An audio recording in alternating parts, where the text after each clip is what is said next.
ನಮಸ್ಕಾರ ವಿದ್ಯಾರ್ಥಿಗಳೇ, ನಾನು ಶ್ರೀಮತಿ ವೀಣಾ GS, ಬೆಂಗಳೂರಿನ ವಿಜಯನಗರದಲ್ಲಿ ಇರುವಂತಹ ಸರ್ಕಾರಿ ಪ್ರಥಮ ದರ್ಜೆ ಕಾಲೇಜಿನಲ್ಲಿ ಅರ್ಥಶಾಸ್ತ್ರ ಉಪನ್ಯಾಸಕಿಯಾಗಿ ಕೆಲಸವನ್ನು ನಿರ್ವಹಿಸ್ತಾ ಇದ್ದೇನೆ.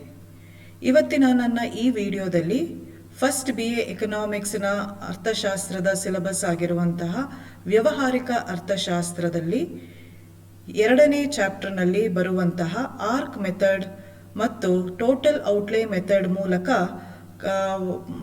ಪ್ರಾಬ್ಲಮ್ಗಳನ್ನು ಸಾಲ್ವ್ ಮಾಡುವಂತಹ ರೀತಿಯನ್ನು ನಾನು ನಿಮಗೆ ತಿಳಿಸ್ಕೊಡ್ತಾ ಇದ್ದೀನಿ. Dear students, I am going to explain to you about the ARC method and solving problem through total outlay method, which is one of the topic in the second chapter of business economics to first year BA students. You might have already studied or known about demand. Demand depends on various factors, and these factors are called as determinants of demand. The important determinants of demand are price, income, supply, price of related goods, taste, preferences of consumers, weather conditions, etc. and etc. Whenever the determinants of demand change, the quantity demanded of the product also changes. Hence, we find a relationship between quantity demanded and its determinants. ವಿದ್ಯಾರ್ಥಿಗಳೇ, ಬೇಡಿಕೆಯ ಬಗ್ಗೆ ನೀವು ಆಗಲೇ ತಿಳ್ಕೊಂಡಿರ್ಬೋದು. ಬೇಡಿಕೆ ಅನೇಕ ಅಂಶಗಳ ಮೇಲೆ ಅವಲಂಬಿತವಾಗಿದೆ. ಈ ಅಂಶಗಳನ್ನು ನಾವು ಬೇಡಿಕೆಯ ನಿರ್ಧಾರಕಗಳು ಅಂತ ಕರಿತೀವಿ. ಪ್ರಮುಖವಾದ ಬೇಡಿಕೆಯ ನಿರ್ಧಾರಕಗಳು ಅಂದರೆ ಬೆಲೆ, ಅಂದರೆ ಒಂದು ವಸ್ತುವಿನ ಬೆಲೆ, ವ್ಯಕ್ತಿಯ ಆದಾಯ, ಆ ವಸ್ತುವಿನ ಪೂರೈಕೆಯ ಪ್ರಮಾಣ, ಗ್ರಾಹಕರ ರುಚಿ ಅಭಿರುಚಿ, ಸಂಬಂಧಪಟ್ಟ ವಸ್ತುಗಳ ಬೆಲೆಗಳು, ಸರ್ಕಾರದ ನೀತಿಗಳು, ಹವಾಮಾನ ಪರಿಸ್ಥಿತಿಗಳು ಇತ್ಯಾದಿ. ಬೇಡಿಕೆಯ ಪ್ರಮಾಣಕ್ಕೂ ಅದರ ನಿರ್ಧಾರಕಗಳಿಗೂ ನಿಕಟವಾದ ಸಂಬಂಧ ಇದೆ. ಅಂದರೆ ನಿರ್ಧಾರಕಗಳಲ್ಲಿ ಬದಲಾವಣೆಯಾದಾಗ ಆ ಒಂದು ವಸ್ತುವಿನ ಬೇಡಿಕೆಯ ಪ್ರಮಾಣದಲ್ಲೂ ಕೂಡ ಬದಲಾವಣೆಯನ್ನು ನಾವು ಕಾಣ್ತೀವಿ. ಆದರೆ ಆ ನಿರ್ಧಾರಕಗಳು ಬದಲಾಗುವ ಪ್ರಮಾಣದಲ್ಲಿಯೇ ಬೇಡಿಕೆಯ ಪ್ರಮಾಣ ಬದಲಾಗುತ್ತಾ ಅನ್ನೋದು ಪ್ರಶ್ನೆ. ಕೆಲವೊಮ್ಮೆ ಅದೇ ಪ್ರಮಾಣದಲ್ಲಿ ಆಗ್ಬೋದು, ಕೆಲವೊಮ್ಮೆ ಹೆಚ್ಚಿನ ಪ್ರಮಾಣದಲ್ಲಿ ಆಗ್ಬೋದು, ಕೆಲವೊಮ್ಮೆ ಕಡಿಮೆ ಪ್ರಮಾಣದಲ್ಲಿ ಆಗ್ಬೋದು, ಕೆಲವೊಮ್ಮೆ ಬದಲಾವಣೆಯೇ ಆಗದೇ ಇರಬಹುದು. ಈ ಬೇಡಿಕೆ ನಿರ್ಧಾರಕಗಳಲ್ಲಿ ಆಗುವ ಬದಲಾವಣೆಯ ಪ್ರಮಾಣಕ್ಕೂ ಸರಕಿನ ಬೇಡಿಕೆಯ ಪ್ರಮಾಣದಲ್ಲಿ ಆಗುವ ಬದಲಾವಣೆಗೂ ಇರುವಂತಹ ಸಂಬಂಧವನ್ನ ವಿವರಿಸುವಂತಹ ಪರಿಕಲ್ಪನೆಯನ್ನ ನಾವು ಬೇಡಿಕೆಯ ಸ್ಥಿತಿಸ್ಥಾಪಕತ್ವ ಅಂತ ಕರಿತೀವಿ. ಅಂದರೆ ಬೇಡಿಕೆಯ ಸ್ಥಿತಿಸ್ಥಾಪಕತ್ವ ಎಂದರೆ ಬೇಡಿಕೆಯ ನಿರ್ಧಾರಕಗಳು ಬದಲಾವಣೆಯಾದಾಗ ಆ ಬದಲಾವಣೆಗೆ ಬೇಡಿಕೆ ಹೇಗೆ ಪ್ರತಿಕ್ರಿಯಿಸುತ್ತೆ, ಯಾವ ಪ್ರಮಾಣದಲ್ಲಿ ಬೇಡಿಕೆ ಕೂಡ ಬದಲಾಗತ್ತೆ ಅನ್ನೋದನ್ನ ತಿಳಿಸಿಕೊಡುವುದೇ ಬೇಡಿಕೆಯ ಸ್ಥಿತಿಸ್ಥಾಪಕತ್ವ. Dear students, as I told you earlier, whenever the determinants of demand changes, the quantity demanded of the product also changes. But will the change be equal? Will the quantity demanded change in the same proportion to the change in its determinants is an important question. Sometimes the quantity demanded may change in the same proportion as its determinants change. Sometimes change in quantity demanded may be more than proportionate to the change in the determinants. And sometimes the change in quantity demanded may be less proportionate to the change in its determinants. How much the quantity demanded changes whenever the determinants changes is known or it's studied through the concept of elasticity of demand.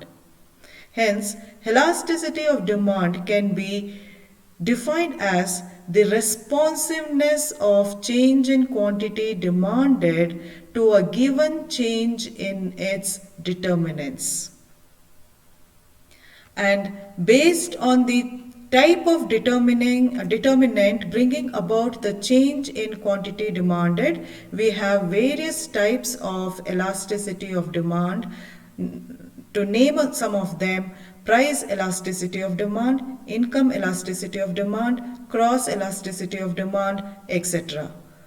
Among all these, since price is the most important determinant of demand, price elasticity of demand is studied in detail and it occupies a very important place in demand analysis.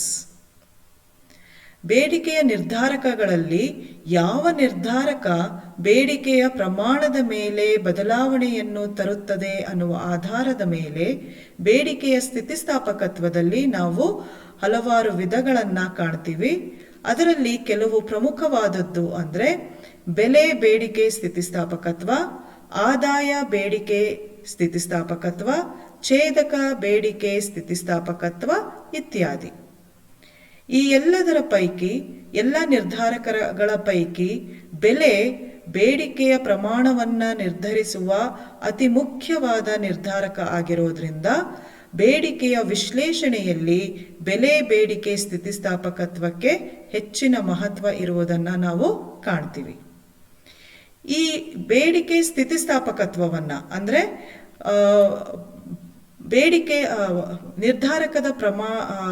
ಬೇಡಿಕೆಯ ನಿರ್ಧಾರಕ ಯಾವ ಪ್ರಮಾಣದಲ್ಲಿ ಬದಲಾಗುತ್ತೆ ಹಾಗೂ ಬೇಡಿಕೆಯ ಪ್ರಮಾಣ ಯಾವ ಪ್ರಮಾಣದಲ್ಲಿ ಬದಲಾಗುತ್ತೆ ಅನ್ನೋದನ್ನ ಬೇಡಿಕೆ ಸ್ಥಿತಿಸ್ಥಾಪಕತ್ವ ಮೂಲಕ ನಾವು ಅಳತೆ ಮಾಡಬಹುದು ಅಥವಾ ಮಾಪನ ಮಾಡಬಹುದಾಗಿದೆ. ಈ ಬೇಡಿಕೆ ಸ್ಥಿತಿಸ್ಥಾಪಕತ್ವವನ್ನ ಮಾಪನ ಮಾಡೋದಕ್ಕೆ ಅರ್ಥಶಾಸ್ತ್ರಜ್ಞರು ಕೆಲವೊಂದು ಮುಖ್ಯವಾದ ವಿಧಾನಗಳನ್ನ ಕಂಡುಹಿಡಿದಿದ್ದಾರೆ. There are a few methods to measure the elasticity of demand. That is, to measure the quantum or quantity of responsiveness of demand to its change, to a given change in its determinants. The important methods used to calculate the elasticity of demand are total outlay method, point method, and percentage method, and arc method. ಬೇಡಿಕೆ ಸ್ಥಿತಿಸ್ಥಾಪಕತ್ವವನ್ನು ಮಾಪನ ಮಾಡೋದಕ್ಕೆ ಅಥವಾ ಅಳತೆ ಮಾಡೋದಕ್ಕೆ ಬೇಡಿಕೆ ವಿಶ್ಲೇಷಣೆಯಲ್ಲಿ ಅರ್ಥಶಾಸ್ತ್ರಜ್ಞರು ನೀಡಿರುವಂತಹ ಕೆಲವು ಪ್ರಮುಖವಾದ ವಿಧಾನಗಳು ಅಂದರೆ ಶೇಕಡಾವಾರು ವಿಧಾನ, ಒಟ್ಟು ವೆಚ್ಚದ ವಿಧಾನ, ಬಿಂದು ವಿಧಾನ ಮತ್ತು ಚಾಪ ವಿಧಾನ. ಇವತ್ತಿನ ಈ ವಿಡಿಯೋದಲ್ಲಿ ನಿಮಗೆ ಚಾಪ ವಿಧಾನದ ಬಗ್ಗೆ ಮೊದಲು ತಿಳಿಸಿಕೊಟ್ಟು ನಂತರ ಒಟ್ಟು ಖರ್ಚಿನ ವಿಧಾನವನ್ನು ಅನುಸರಿಸಿ ಬೇಡಿಕೆ ಸ್ಥಿತಿಸ್ಥಾಪಕತ್ವವನ್ನು ಹೇಗೆ ಮಾಪನ ಮಾಡುವುದು ಅನ್ನೋದನ್ನು ನಾನು ತಿಳಿಸ್ಕೊಡ್ತೀನಿ. So students, let us first understand about the arc elasticity of demand or the arc method used in calculating elasticity of demand, and in the later part I'll be telling you how to find out or showing you how to find out elasticity of demand using total outlay method. Arc elasticity of demand measures elasticity between 2 points on a curve using a midpoint between the curves. Elasticity of demand under this method is calculated with the help of old demand and new demand. Old demand is also called as the initial demand and the new demand is also called as the final demand. And along with this old and new demand, old price and new price is also taken into consideration to calculate elasticity of demand using this arc method.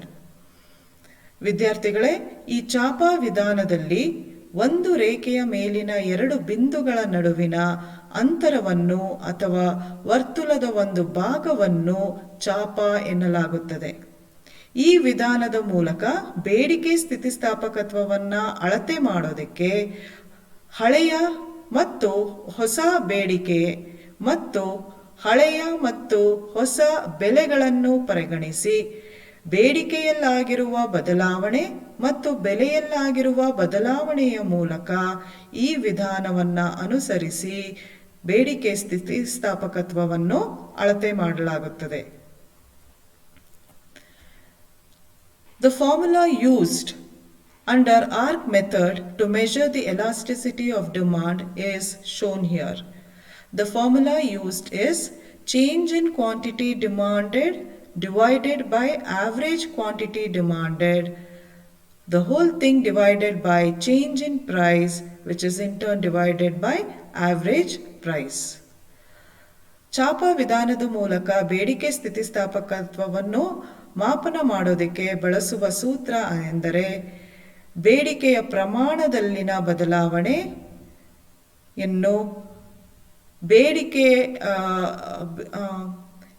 ಸರಾಸರಿ ಬೇಡಿಕೆಯ ಪ್ರಮಾಣದಿಂದ ಗುಣಿಸಿ ಅದರಲ್ಲಿ ಬಂದಂತಹ ಮೌಲ್ಯವನ್ನು ಬೆಲೆಯಲ್ಲಿನ ಬದಲಾವಣೆಯನ್ನು ಸರಾಸರಿ ಬೆಲೆಯಿಂದ ಭಾಗಿಸಿ ಆ ಎರಡು ಮೌಲ್ಯವನ್ನು ಒಂದರಿಂದ ಇನ್ನೊಂದನ್ನು ಭಾಗಿಸಿದರೆ ಆಗ ನಮಗೆ ಈ ವಿಧಾನದಿಂದ ಬೇಡಿಕೆಯ ಸ್ಥಿತಿಸ್ಥಾಪಕತ್ವ ದೊರಕೋದಕ್ಕೆ ಸಾಧ್ಯ. ಇಲ್ಲಿ ನಾವು ಕೆಲವೊಂದು ಅಕ್ಷರಗಳನ್ನು ಬಳಸಿ ಈ ಒಂದು ಸೂತ್ರವನ್ನು ಈ ರೀತಿಯಾಗಿ ವ್ಯಕ್ತಪಡಿಸಬಹುದು.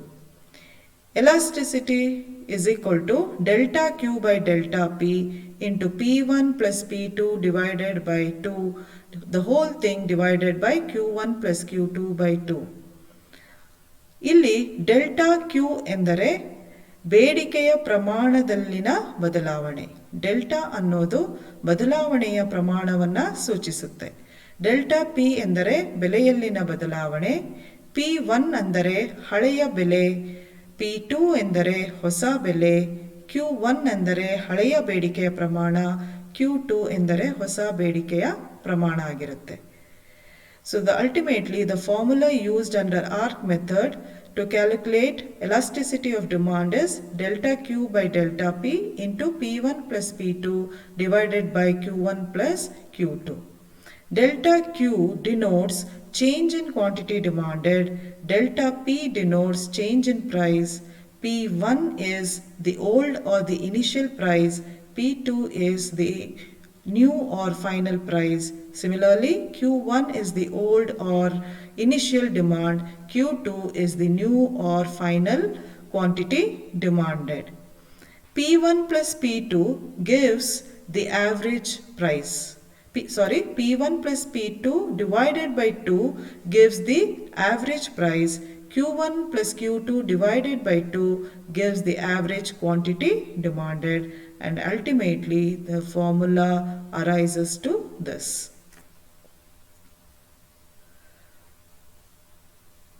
So elasticity of demand using ARC method can be diagrammatically represented as follows.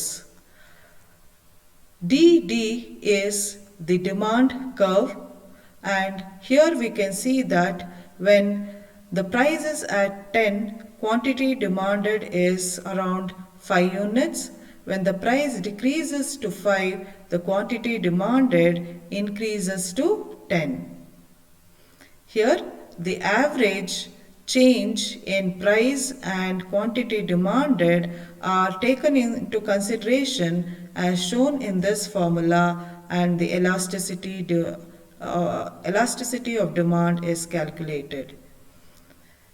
ಈ ಚಾಪಾ ವಿಧಾನವನ್ನು ಅನುಸರಿಸಿ ಬೇಡಿಕೆ ಸ್ಥಿತಿಸ್ಥಾಪಕತ್ವವನ್ನು ನಾವು ಮಾಪನ ಮಾಡುವಾಗ ಅದನ್ನು ಈ ರೀತಿಯಾಗಿ ರೇಖಾಚಿತ್ರದ ಮೂಲಕ ವ್ಯಕ್ತಪಡಿಸಬಹುದಾಗಿದೆ. ಈ ರೇಖಾಚಿತ್ರದಲ್ಲಿ ವ್ಯಕ್ತವಾಗಿರುವಂತೆ ಡಿ ಬೇಡಿಕೆಯ ರೇಖೆಯಾಗಿದ್ದು ಬೆಲೆ 10 ಆಗಿದ್ದಾಗ ಬೇಡಿಕೆಯ ಪ್ರಮಾಣ 5 ಘಟಕಗಳಾಗಿರುತ್ತದೆ. ಬೆಲೆ 5ಕ್ಕೆ ಇಳಿದಾಗ ಬೇಡಿಕೆಯ ಪ್ರಮಾಣ 10ಕ್ಕೆ ಹೆಚ್ಚಾಗುತ್ತದೆ. ಈ ಹಳೆ ಮತ್ತು ಹೊಸ ಬೆಲೆ, ಹಳೆ ಮತ್ತು ಹೊಸ ಬೇಡಿಕೆಯ ಪ್ರಮಾಣಗಳನ್ನು ಪರಿಗಣನೆಗೆ ತೆಗೆದುಕೊಂಡು ಈ ಹಿಂದೆ ತಿಳಿಸಿರುವ ಸೂತ್ರವನ್ನು ಅನುಸರಿಸಿ ಚಾಪಾ ವಿಧಾನದ ಮೂಲಕ ಬೇಡಿಕೆ ಸ್ಥಿತಿಸ್ಥಾಪಕತ್ವವನ್ನು ನಾವು ಮಾಪನ ಮಾಡಬಹುದಾಗಿದೆ. ಇದಿಷ್ಟು ಚಾಪ ವಿಧಾನದ ಬಗ್ಗೆ ನಾನು ತಿಳಿಸಿಕೊಟ್ಟಿರುವಂತಹ ಮಾಹಿತಿ. Now let us move on to the total outlay method, and with the help of an example, let us understand how to derive at elasticity of demand using this total outlay method. ಈಗ ಒಟ್ಟು ಖರ್ಚಿನ ವಿಧಾನದ ಮೂಲಕ ನಾವು ಹೇಗೆ ನಿಜವಾಗಿಯೂ ಒಂದು ಉದಾಹರಣೆಯ ಮೂಲಕ ಹೇಗೆ ಬೇಡಿಕೆ ಸ್ಥಿತಿಸ್ಥಾಪಕತ್ವವನ್ನು ಮಾಪನ ಮಾಡಬಹುದು ಅನ್ನೋದನ್ನು ನಾವೀಗ ತಿಳಿದುಕೊಳ್ಳೋಣ. Total outlay method was given by Alfred Marshall, and it is also known as total expenditure method because elasticity of demand is calculated based on the total outlay or the total expenditure incurred in the or the total expenditure which is incurred by selling the products. Total outlay is calculated by dividing the price of a product and the quantity sold. When new expenditure or new outlay is greater than original outlay after the change in price, then elasticity is said to be greater than 1. That is, when the price changes, if the total expenditure will be greater than the original expenditure, then elasticity is said to be greater than 1. But on the other hand, if the total new outlay is less than the original outlay after the change in price, then elasticity will be less than 1. In the third case, when new total outlay is equal to the original outlay even after the change in price, then elasticity is said to be equal to 1. ಈ ಚಾಪಾ ವಿಧಾನವನ್ನು Alfred marshal ರವರು ಅರ್ಥಶಾಸ್ತ್ರಕ್ಕೆ ಪರಿಚಯಿಸಿಕೊಟ್ಟಿದ್ದಾರೆ. ಕ್ಷಮಿಸಿ, ಒಟ್ಟು ಖರ್ಚಿನ ವಿಧಾನವನ್ನು ಅರ್ಥಶಾಸ್ತ್ರಕ್ಕೆ Alfred marshal ಅವರು ಪರಿಚಯಿಸಿಕೊಟ್ಟಿದ್ದಾರೆ. ಈ ಒಟ್ಟು ಖರ್ಚಿನ ವಿಧಾನದಲ್ಲಿ ಒಟ್ಟು ಖರ್ಚನ್ನು ಅಳತೆ ಮಾಡುವ ಮೂಲಕ ಅದರ ಆಧಾರದ ಮೇಲೆ ಬೇಡಿಕೆ ಸ್ಥಿತಿಸ್ಥಾಪಕತ್ವವನ್ನು ನಾವು ಪ್ರಮಾಣೀಕರಿಸಬಹುದಾಗಿದೆ. ಒಟ್ಟು ಖರ್ಚನ್ನು ಕಂಡುಹಿಡಿಯಲು ಬಳಸುವಂತಹ ಒಂದು ಸರಳ ಸೂತ್ರ ಎಂದರೆ P/Q, ಅಂದರೆ ವಸ್ತುವಿನ ಬೆಲೆಯನ್ನು ಅದರ ಮಾರಾಟದ ಪ್ರಮಾಣದಿಂದ ಗುಣಿಸಿದಾಗ ಸಿಗುವಂತಹ ಒಟ್ಟು ಮೊತ್ತವನ್ನು ನಾವು ಒಟ್ಟು ಖರ್ಚು ಅಂತ ನಾವು ಪರಿಗಣಿಸಬಹುದು. ಬೆಲೆ ಬದಲಾದಾಗ ಒಟ್ಟು ಖರ್ಚು ಹೊಸ ಖರ್ಚು ಹಳೆಯ ಖರ್ಚಿಗಿಂತ ಹೆಚ್ಚಾಗಿದ್ದರೆ ಆಗ ಸ್ಥಿತಿಸ್ಥಾಪಕತ್ವ 1ಕ್ಕಿಂತ ಹೆಚ್ಚಾಗಿದೆ ಅಂತ ಭಾವಿಸಬೇಕಾಗುತ್ತೆ. ಹಾಗೆ ಎರಡನೇ ಸಂದರ್ಭದಲ್ಲಿ ಬೆಲೆ ಬದಲಾದ ನಂತರ ಹೊಸ ಒಟ್ಟು ಖರ್ಚು ಹಳೆಯ ಒಟ್ಟು ಖರ್ಚಿಗಿಂತ ಕಡಿಮೆ ಇದ್ದರೆ ಆಗ ಬೇಡಿಕೆ ಸ್ಥಿತಿಸ್ಥಾಪಕತ್ವ 1ಕ್ಕಿಂತ ಕಡಿಮೆ ಇದೆ ಎಂದು ಭಾವಿಸಬೇಕು. ಮೂರನೇ ಒಂದು ಸ್ಥಿತಿಯಲ್ಲಿ ಬೆಲೆ ಬದಲಾದ ನಂತರ ಹೊಸ ಒಟ್ಟು ಖರ್ಚು ಹಳೆಯ ಒಟ್ಟು ಖರ್ಚಿಗೆ ಸಮನಾಗಿದ್ದರೆ ಆಗ ನಾವು ಬೇಡಿಕೆ ಸ್ಥಿತಿಸ್ಥಾಪಕತ್ವ 1ಕ್ಕೆ ಸಮನಾಗಿದೆ ಎಂದು ಭಾವಿಸಬೇಕು. ಈ ಒಟ್ಟು ಖರ್ಚಿನ ವಿಧಾನವನ್ನು ಒಂದು ಸಣ್ಣ ಉದಾಹರಣೆಯ ಮೂಲಕ ನಾವಿವಾಗ ಅರ್ಥ ಮಾಡ್ಕೋಬಹುದು. ವಿದ್ಯಾರ್ಥಿಗಳೇ, ಈಗ ಇಲ್ಲಿ ತೋರಿಸಿರುವ ಒಂದು ಉದಾಹರಣೆಯಂತೆ ನಿಮಗೆ ಲೆಕ್ಕವಾದಲ್ಲಿ 2 ಮಾಹಿತಿಗಳನ್ನು ನೀಡಲಾಗಿರುತ್ತೆ. ಒಂದು ಬೆಲೆ, ಮತ್ತೊಂದು ಬೇಡಿಕೆಯ ಪ್ರಮಾಣ. So students, let us understand how to find out elasticity of demand using total outlay method. Initially in the problem, 2 set of information will be given to you. One is the price and the change in prices that takes place, and secondly quantity demanded, the change in quantity demanded in accordance with the change in price.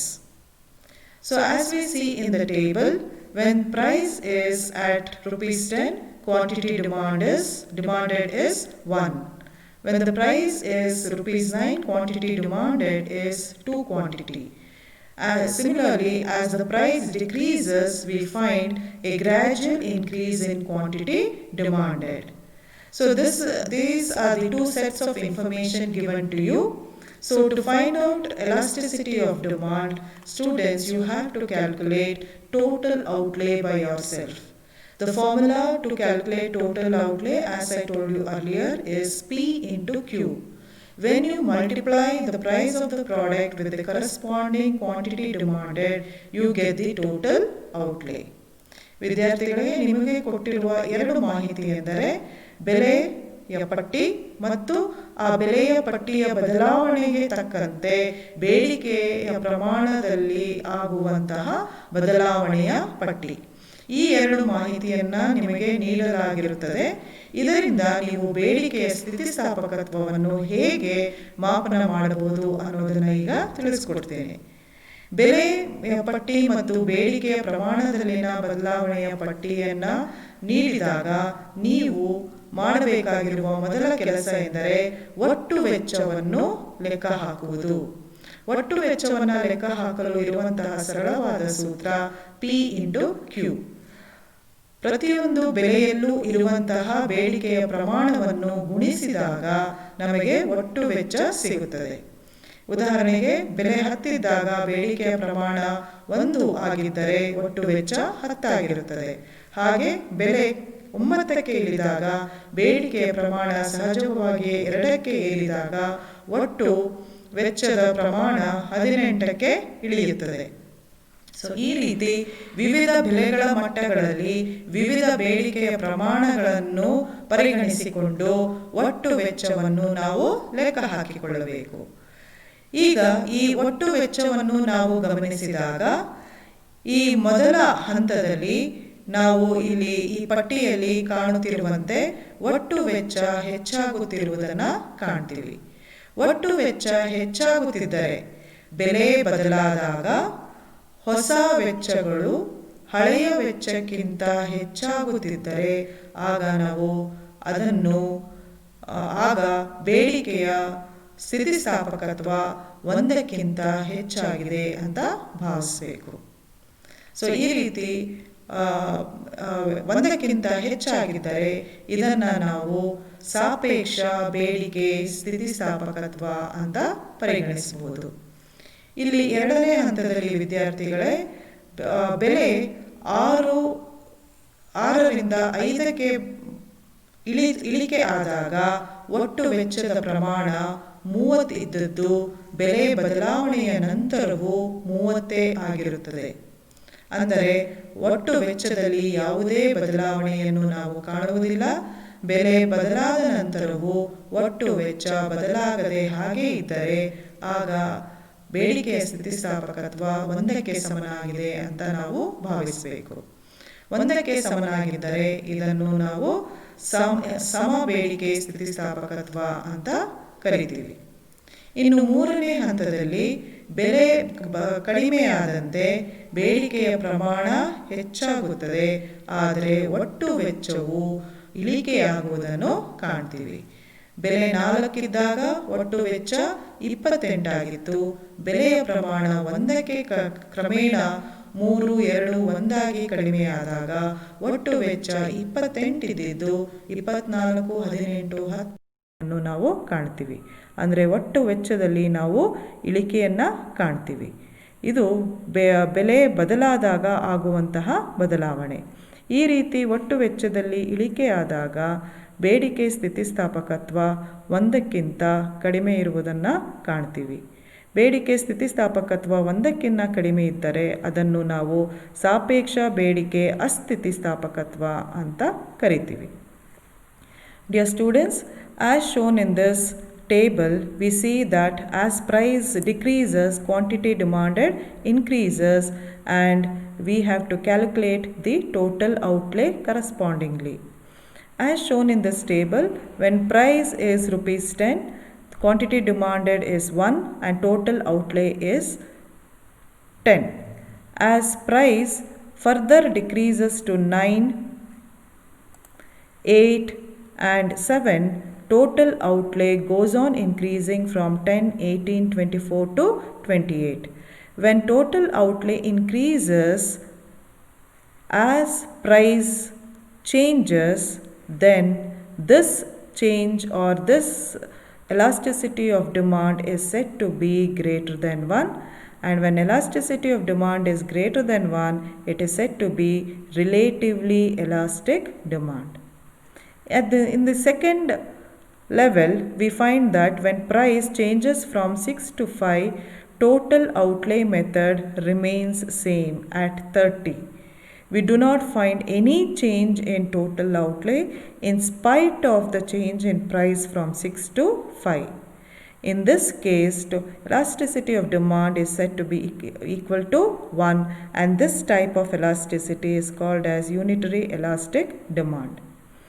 In the third stage, we find that when price further changes from 4 to 3 to 2 to 1, total outlay goes on decreasing from 28 to 24 to 18 to 10. When price changes, if there is a fall or decrease in total outlay, then elasticity of demand is said to be less than 1, and this type of elasticity is called as relatively inelastic demand. So as explained to you now, using the information or the data given to you about change in price and the corresponding change in quantity demanded, we have to calculate total outlay, and depending on the change in total outlay, we can come to the conclusion regarding elasticity of demand. ವಿದ್ಯಾರ್ಥಿಗಳೇ, ಈ ರೀತಿಯಾಗಿ ವಿವರಿಸಿರುವಂತೆ ವಿವಿಧ ಬೆಲೆಯ ಬದಲಾವಣೆಯ ಪಟ್ಟಿ ಮತ್ತು ಅದಕ್ಕೆ ಸಂಬಂಧಿಸಿದಂತಹ ಬೇಡಿಕೆಯ ಪ್ರಮಾಣದಲ್ಲಿನ ಬದಲಾವಣೆಯ ಪಟ್ಟಿಯನ್ನು ನಿಮಗೆ ನೀಡಿದಾಗ ಇವೆರಡರ ಸಹಾಯದಿಂದ ಒಟ್ಟು ವೆಚ್ಚವನ್ನು ಲೆಕ್ಕ ಹಾಕಿಕೊಂಡು ಆ ಒಟ್ಟು ವೆಚ್ಚದಲ್ಲಿ ಯಾವ ರೀತಿ ಬದಲಾವಣೆ ಆಗ್ತಾ ಇದೆ ಅನ್ನುವುದರ ಆಧಾರದ ಮೇಲೆ ಬೇಡಿಕೆಯ ಸ್ಥಿತಿಸ್ಥಾಪಕತ್ವವನ್ನು ನಾವು ಕಂಡುಹಿಡಿಯಬಹುದಾಗಿದೆ. ಸೊ ಇಲ್ಲಿಯವರೆಗೂ ನೀವು ಛಾಪಾ ವಿಧಾನವನ್ನು ಮತ್ತು ಒಟ್ಟು ಖರ್ಚಿನ ವಿಧಾನದಿಂದ ಹೇಗೆ ಬೇಡಿಕೆ ಸ್ಥಿತಿಸ್ಥಾಪಕತ್ವವನ್ನು ಮಾಪನ ಮಾಡಬಹುದು ಅನ್ನೋದನ್ನು ತಿಳ್ಕೊಂಡ್ರಿ. ಧನ್ಯವಾದಗಳು.